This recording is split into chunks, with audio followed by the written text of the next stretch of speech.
महापालिका निवडणुकीच्या पार्श्वभूमीवर शिवसेना आणि भाजपची आज दुसरी बैठक मुंबईच्या वसंत स्मृती येथे पार पडते। मागील बैठकीमध्ये युती, जागा वाटप यावर प्राथमिक चर्चा झाल्यानंतर आज दोन्ही पक्षांमध्ये लोकसभा विभागवारीनुसार चर्चा होणार आहे। विशेष म्हणजे शिवसेनेकडे आजी माजी नगरसेवकांची संख्या 127 आहे, मात्र शिवसेनेकडून धनुष्यबाण या चिन्हावर निवडणूक लढवलेल्या सर्व जागांवरचा दावा कायम राहणार असल्याची माहिती शिवसेनेतल्या सूत्रांनी दिली आहे। या संदर्भात अधिक अपडेट देण्यासाठी आपले प्रतिनिधी सूरज सावंत आपल्या सोबत आहेत। सूरज, शिवसेनेचा दावा खूप मोठा आहे, मात्र भाजपला तो मान्य आहे का? आजच्या बैठकीमध्ये नेमकं काय घडण्याची शक्यता आहे?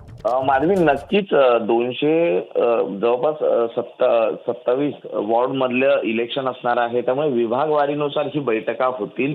लोकसभा विभागवारी याप्रमाणे या बैठका होणार आहे, त्यामुळे प्रत्येक लोकसभेत येणारे जे वॉर्ड्स आहेत त्याच्या प्रत्येक ठिकाणी पक्षीय बलाबल किती आहे, राजकीय समीकरणं नेमकी कशी आहेत आणि त्या आधारावरती या जागा कुणाला आणि कुठल्या पारड्यात टाकायचं हे एकमेव ठरवलं जाईल।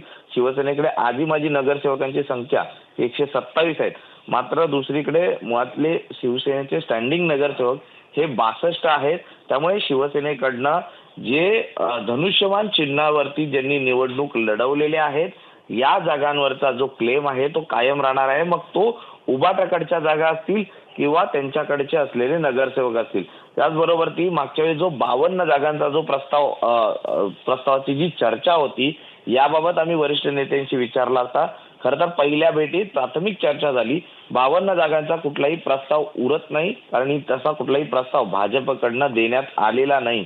त्यामुळे जागांच्या वाटाघाटीमध्ये वॉर्ड वाईज सविस्तर चर्चा होईल, हा अहवाल बनवला जाईल, तो वरिष्ठांकडे पाठवला जाईल आणि त्यानंतर त्याची मंजुरी मिळेल। यामध्ये या बैठका ही आजची होणारी ही दुसरी बैठक आहे, मात्र यानंतर ही 4 ते 5 बैठका होतील। त्यानंतरचा जो अहवाल आहे हा वरिष्ठ नेत्यांकडे पाठवला जाईल। त्यामुळे युतीमध्ये मित्र पक्षाचे समन्वय ठेवूनच जागा वाटप केलं जाणार असल्याची माहिती ही देण्यात आलेली आहे। त्यामुळे जागा वाटपात कुठेही नाराजी नाट्य होणार नाही, प्रत्येक जागांवरती सविस्तर चर्चा होईल आणि त्यानंतरच जागा वाटप पूर्ण होईल असं सांगितलं जातं।